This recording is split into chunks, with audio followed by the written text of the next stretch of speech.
In the old city of Lahore, Pakistan, there stood a massive graveyard dating back to the Mughal era.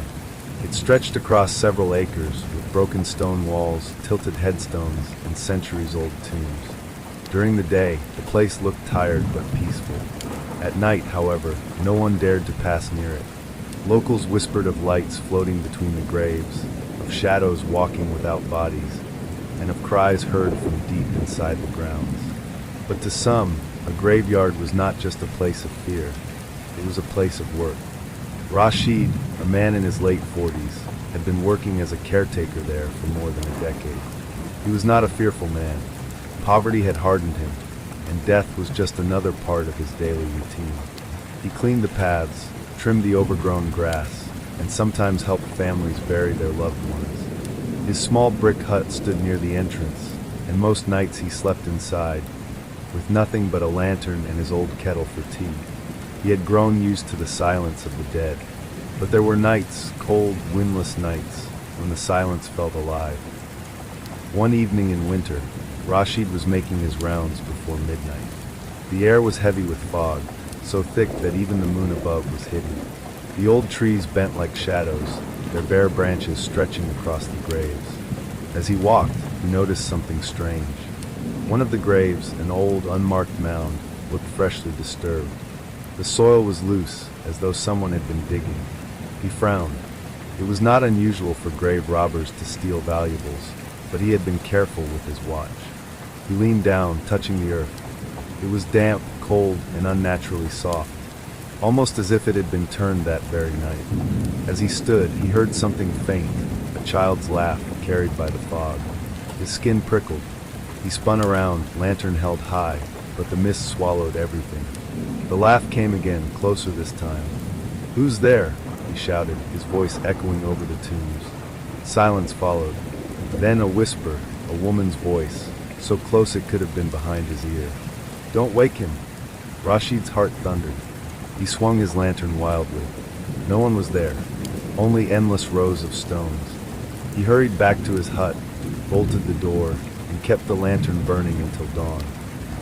The next day, he told a tea vendor about what he had heard. The vendor, an old man who had lived near the graveyard all his life, only nodded knowingly. "They say a woman comes here at night," the man whispered.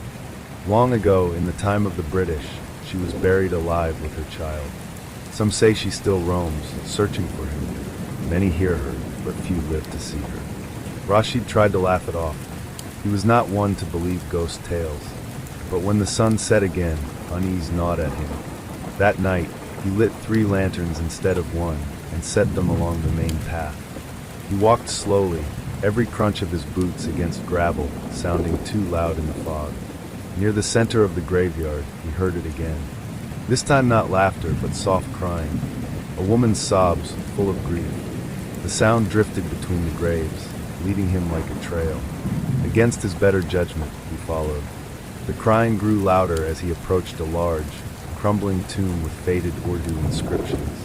The door to the tomb was ajar, though Rashid was sure it had been sealed for decades. Inside, the air was colder, thick with the smell of damp earth.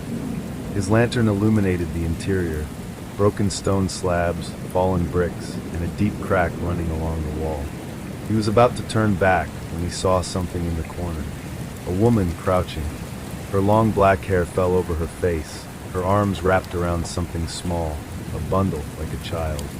She rocked back and forth, weeping. Rashid froze. His throat went dry. "Madam, are you lost?" he stammered. The woman stopped rocking. Slowly, she turned her head. Her face was pale, her eyes hollow sockets, and soil spilled from her mouth as she spoke. "Help me find him." The bundle in her arms crumbled into dirt. Rashid screamed, stumbling backward. The lantern slipped from his hand and shattered, plunging the tomb into darkness. He ran blindly through the graveyard, tripping over stones until he burst out into the open air, gasping like a drowning man. That night, he did not sleep. Over the next week, Rashid avoided the center of the graveyard. He kept to the edges, muttering prayers under his breath whenever the wind howled. But the graveyard seemed alive now. Shadows moved at the edge of his vision. Whispers floated from the fog. One night, As he tried to rest in his hut, the sound of knocking echoed from the gate. At first, he thought it was a visitor, maybe someone coming to pray for a loved one. But when he opened the door, no one was there. The knocking came again, this time from inside the graveyard. His lantern shook in his hand as he walked to the path. He stopped when he saw them, small handprints in the mud. Tiny, childlike prints, leading away from the gate and into the graves. He followed slowly, each step heavier than the last. The prints stopped at a small, unmarked grave. The soil was freshly dug again. Suddenly the ground shifted. A tiny hand, pale with long, brittle fingers, broke through the soil, reaching upward. Rashid staggered back, horror clawing at his chest. Then he heard it, the woman's voice right behind him. "Don't wake him." When he turned, she was there, inches from his face, her hollow eyes staring into his soul. The next thing he remembered was running. His memory of that night was broken, fragments of screams and shadows. At dawn, villagers found him lying outside the graveyard, unconscious, his clothes torn and his hair streaked with white. Rashid quit his job immediately. He never returned to the graveyard, even when offered money.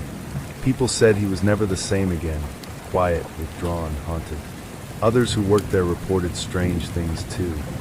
Crying in the fog, shadows digging in the soil, and a woman's voice whispering to them in the night. To this day, locals call that section of the graveyard Maka Kabar, the mother's grave. They say the woman still searches, her ghost forever digging for the child she lost.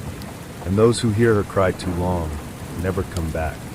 The graveyard stands silent by day, but at night it keeps its secrets. And some secrets are deadly. Thank you for listening to tonight's story. If you enjoyed it, please like, share, and subscribe so you don't miss the next one. And remember, not every shadow is empty, and not every voice in the dark is in your head. Good night, and stay safe.